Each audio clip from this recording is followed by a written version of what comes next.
Então, pessoal, seguindo nossas aulas, aula passada a gente viu como criar a tabela de clientes para nós armazenar o nosso cadastro de clientes. Então, aqui, se a gente acessar o banco de dados, a gente vem aqui em Tables, tabelas, a gente vai ter aqui a tabela de clientes. Tá? A gente pode dar 2 cliques, pode abrir, vamos ver a estrutura de dados que tem a nossa tabela de clientes. Aqui na aba Data, podemos vir aqui, clicar em Open e visualizar a lista dos dados. Se quiser ver em formato de form, ele vem aqui como um cadastro mesmo. A gente pode ver aqui que ele já identifica nossos campos. Quando é um campo de texto largo, com mais de 224 caracteres, se não me engano, ele é um campo memo, no caso, né? Um campo de várias linhas. Ele identifica como um campo de várias linhas de texto. Então, aqui está criada a nossa tabela de clientes. E agora nós vamos criar as próximas tabelas. Seguindo aqui a mesma linha da aula passada, a gente vai criar agora a tabela de produtos. A gente pode criar a tabela da mesma forma que a gente fez a aula passada, ou pode usar o comando SQL que eu já programei aqui e lançar lá. Ainda desta vez eu vou fazer manualmente a criação das tabelas, dessa tabela, tabela de produtos. Tá? Mas as próximas tabelas a gente pode usar o SQL, que é a linguagem universal que a maioria dos bancos de dados relacionais usa. Tá? Então vamos aqui criar o nosso cadastro de produtos. Estamos aqui em Tables, vamos clicar com o botão direito, Create. Aqui nós vamos colocar produtos. Aqui na coluna vamos colocar chave para ser a chave primária, que vai ser também um integer. Então aqui a gente já definiu o nome da nossa tabela, vai ser produtos, a chave primária será chave. Vamos dar um OK aqui. Pronto, criamos a tabela, agora vamos adicionar os campos. A tabela de produtos vai ter código de barras, descrição, unidade, vamos lá. Descrição. A descrição do produto conterá 125. Ops, primeiro vamos criar o código de barras. Código de barras. Vamos colocar o código de barras aqui. Código de barras. Muito embora o código de barras seja um conjunto de números, e aqui no Brasil se usa por padrão o EAN13, um conjunto de 13 caracteres, mesmo assim, o código de barras geralmente a gente usa varchar. Tá? Por que a gente usa varchar? Porque embora o código de barras seja composto por numerais, ele não tem um valor numérico, ele é apenas um código. Então a gente define ele como varchar. Aqui varchar de 15. Descrição. Assim como o telefone, né? Porque o telefone, se você tirar os caracteres de separação, parênteses e o tracinho, o telefone também é só número, mas ele não tem valor numérico. Não é como um estoque, como um preço de alguma coisa. Por isso a gente usa varchar nesses casos. Descrição. Varchar de 125.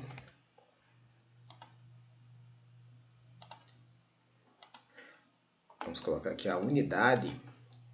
Unidade. Geralmente se usa 2, tá?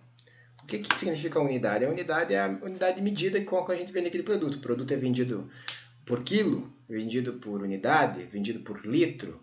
Então a gente usa essa sigla de unidade aqui. Vamos colocar um varchar de 2.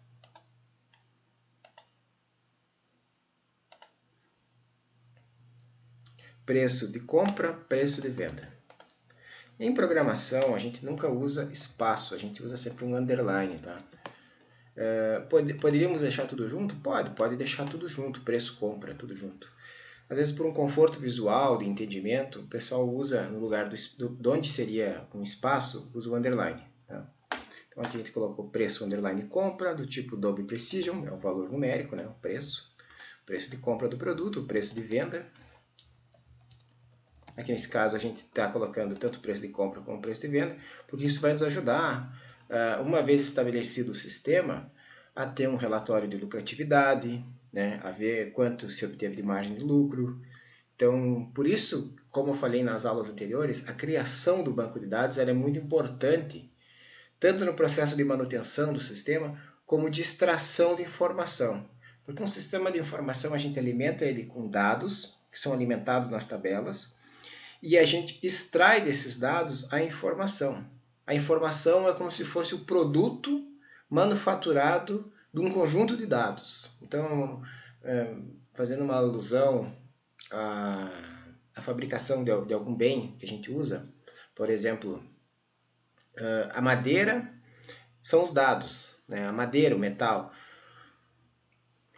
Uma mesa montada com seus pés, com suas peças todas parafusadas, ela é um produto fabricado a partir da madeira, a partir dos parafusos que são feitos de metal.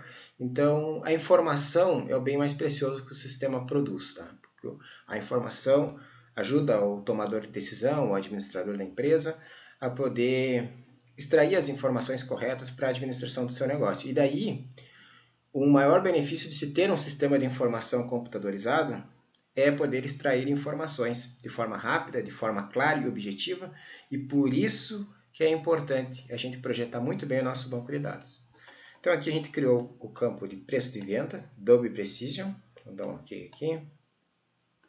Então aqui a gente já tem o preço de compra, tem o preço de venda. Vamos ter um campo de estoque. Esse estoque é o estoque atual que vai ter no produto. Vamos marcar aqui Double Precision. Vamos ver aqui o que mais temos. E a observação. Vamos colocar aqui observação. Observação, vamos colocar aqui um varchar de 1000 caracteres. Muito bem. Então aqui está criado o nosso cadastro de produtos. Agora a gente vai usar a sintaxe SQL para criar a tabela de vendas. A gente poderia criar a tabela de vendas da mesma forma que criamos clientes e produtos? Podemos, e não tem diferença nenhuma, não tem problema nenhum. É só para a gente poder se aclimatar à linguagem SQL, tá? Já ir se habituando, vendo como é que é a sintaxe. Para quem não conhece SQL, outros programadores mais experientes, isso não é problema nenhum. Então aqui a gente vai copiar o comando. Vamos aqui nesse botãozinho escrito SQL, Interactive SQL. Vamos clicar no botão direito, vamos colar. E o que eu estou fazendo aqui? Eu estou criando a tabela de vendas. No SQL a gente usa o comando create table para criar uma tabela. Então a gente escreve create table e o nome da tabela que a gente quer dar. A gente abre parênteses e dentro desses parênteses a gente vai escrever o conteúdo dessa tabela. Então aqui o primeiro campo vai ser a chave, que vai ser um campo do tipo integer e que vai ser a nossa chave primária, primary key. Muito bem. Encerrando esse comando, eu vou dar uma vírgula e vou adicionar o próximo campo. O próximo campo vai ser o número da nossa venda, que vai ser também um integer. Aqui a gente vai ter cliente. Vamos melhorar a sintaxe disso aqui. Vamos colocar chave cliente, porque a gente está apontando para a chave primária da tabela clientes. Aqui a gente vai ter data, date, horário, time, valor total da venda, né, que é um Double Precision, o valor pago de entrada, que também é um Double Precision, a quantidade de parcelas, né, porque às vezes o cliente pode não pagar tudo à vista na entrada, então digamos que a venda é R$1.000, se a gente deu R$200 de entrada, nós vamos ter que parcelar os R$800 em, digamos, 10 vezes de 80. E aí é aqui o dia do mês para vencer. Por exemplo, eu quero que as minhas parcelas vençam todo dia 15, por exemplo. Então, a gente precisa ter esses campos aqui para poder configurar a nossa venda. Tá? Então, o que acontece? O conceito de chave estrangeira, para quem não conhece, é quando a gente usa um campo da tabela para apontar para outra tabela. Por exemplo, como é que eu vou saber de qual cliente que é essa venda? Bom, através da chave do cliente. A chave do cliente é um integer, ela não é o nome do cliente. Então aqui eu não consigo obter o nome diretamente. Porém, como eu sei a chave do cliente, ele vai procurar na nossa tabela de clientes qual cliente que tem essa chave. Digamos que essa aqui seja a chave número 5. E a chave número 5 lá na tabela de clientes, que digamos que tenha 1000 clientes cadastrados, o cliente que tiver a chave número 5 é o cliente para qual foi essa venda. Então esse é o conceito de chave primária, chave estrangeira, é um identificador único. Poderia ser o CPF do cliente aqui, poderia ser o CPF, poderia ser o RG, enfim, poderia ser um identificador único. Aqui no nosso caso a gente está usando a chave primária de cada tabela, que é sempre um número integer, no nosso caso aqui, né? Cada base de dados é projetada de uma forma, então quando vocês forem fazer seus projetos ou darem manutenção de código-fonte, é possível que vocês encontrem chaves primárias que não sejam integers, tá? Porém, o mais comum é que se use integers, tá? Então, aqui está a estrutura da nossa criação da nossa tabela de vendas. Vamos vir aqui executar. Quando a gente executa, ele vai criar a tabela. Se tiver algum erro de sintaxe, ele vai nos avisar. Por exemplo, se eu esquecer uma vírgula, ó, esqueci essa vírgula aqui, ele vai nos avisar, ele vai ter um erro aqui, ó. Ele vai dizer, apontar, o IBL Console é uma ferramenta extraordinária, porque ele nos aponta aqui a linha e a coluna onde deu o erro. Então aqui, linha 10, coluna 1. Ele está apontando para cá, quando na verdade a gente esqueceu de botar a vírgula aqui. Então a gente vai colocar a vírgula aqui e agora ele vai rodar o nosso comando. Bacana, está criado. Deixa eu dar atualizar as tabelas aqui, ele vai aparecer já. Está aqui. Então aqui a gente criou a tabela de vendas. E aqui nós vamos ter que criar as chamadas tabelas filhas. Ela é tabelas filhas por quê? Porque dentro de uma venda, a gente tem os itens que compõem a venda, né? Então, quando a gente vai no supermercado, sai na nossa venda, nosso cupom fiscal lá, uma série de itens que a gente foi no supermercado, a gente faz uma compra, enche o carrinho, tem lá 200 itens, e cada um daqueles itens tem que ser registrado aqui na tabela de itens da venda. Item vendas, tá? Então é o mesmo comando, a mesma estrutura de SQL, a gente dá o comando create table, o nome da tabela, que aqui no caso é item underline vendas, abre parênteses, e aqui a gente vai ter a seguinte estrutura, a gente vai ter a chave do próprio item, que é uma chave sequencial, integer, que vai ser a primary key da tabela item vendas. Aí aqui a gente vai ter um apontamento para a chave da venda, para o banco de dados saber de qual venda pertence este item. Tá? Então aqui é a chave venda, integer, e a chave produto, ou seja, saber qual produto que está sendo vendido nesse item. Né? Pode ser um sabonete, pode ser um sabão em pó, pode ser um biscoito, enfim, pode ser qualquer coisa que tu imaginar. Imaginar um comércio, imaginar uma loja de calçados que vai usar o sistema, pode ser um tênis, pode ser um sapato, pode ser uma sandália, enfim, pode ser qualquer coisa. A gente tem que ter a chave que aponte qual produto lá na tabela de produtos que está sendo vendido aqui nesse registro, de qual venda ele pertence. Aqui é a chave primária da própria tabela. E aqui os outros demais dados, o preço unitário, que é um double precision, a quantidade, que é um double precision, e o valor total.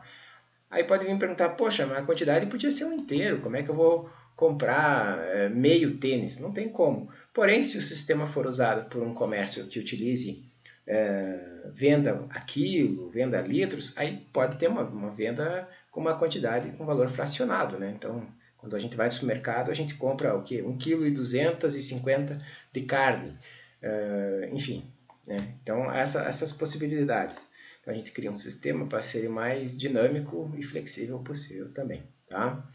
Então, pessoal, aqui a gente está criando a tabela de item vendas, mesmo procedimento, execute query, ele vai executar, e agora a gente vai criar a tabela de contas a receber.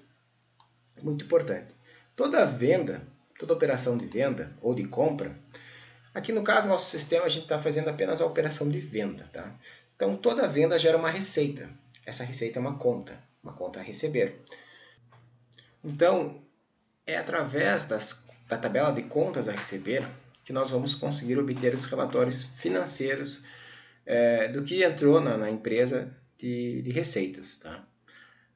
Aqui na tabela de contas a receber, a gente ainda pode acrescentar mais um campo aqui. Vamos acrescentar a forma de pagamento. Vamos usar a sigla PAGTO. Forma de pagamento, vamos colocar aqui, vamos baixar de 30. Essa forma de pagamento aqui, ela vai nos permitir também depois filtrarmos e vermos quais são as formas de pagamento do que entrou de receita da empresa. Tá? Interessante a gente colocar esse campo aqui também. Então, aqui está criada a nossa tabela de contas a receber. Toda vez que nós vendermos, vai gerar as contas a receber daquela venda. Se for uma venda à vista, vai gerar apenas uma única conta a receber com o valor total da venda. Se for uma venda parcelada, ele vai gerar, para cada parcela, vai ser uma conta a receber com seu valor, com sua respectiva data de vencimento. Tá? Então, assim a gente vai conseguir organizar o nosso financeiro. Então, aqui está a tabela de contas a receber criado. Todos os seus campos estão aqui. A gente vai poder executar a criação dela aqui. Muito bem, executou. Então, está criada. Aqui está criada a nossa tabela de contas a receber. Então, com isso, a gente já tem as tabelas necessárias para a criação do nosso sistema. A gente vai ter o cadastro de produtos, vai ter o cadastro de clientes, vai ter o cadastro das vendas com seus respectivos itens de vendas e contas a receber. Então, com isso, a gente vai conseguir ter o controle do estoque e o controle das finanças, das receitas da empresa. Tá? Note que aqui a gente colocou apenas das receitas. Poderíamos adicionar uma tabela de compras com sua respectiva tabela de item compras e sua respectiva tabela de contas a pagar, para poder também ter o controle dos gastos. Tá? Mas aqui, nesse exemplo que nós vamos dar nesse curso, nós vamos abordar de uma forma bem simplista, para que o aluno possa ter a capacidade depois de colocar os outros cadastros necessários para registrar as compras, né? Porque na verdade a operação de compra nada mais é do que o inverso da operação de venda, né? Então a gente vende para clientes, gera os seus itens e suas contas a receber. No caso das compras, a gente vai ter que adicionar um cadastro de fornecedores. Cada compra vai ter seus itens e vai gerar contas a pagar, no caso, né? A operação de compra é o contrário. Mas aqui a gente vai começar dessa forma. Então, por aqui a gente consegue já iniciar nosso projeto. Já temos nosso banco de dados criado aqui em nosso disco rígido. Vamos ver aqui. Banco de dados. Banco de dados.ftb. Então, esse arquivo aqui é o nosso banco de dados que está criado. Ele está aproximadamente próximo de 1 mega, porque está vazio, ou seja, tem só a sua estrutura. Então, agora a gente vai poder iniciar o projeto no Lazarus.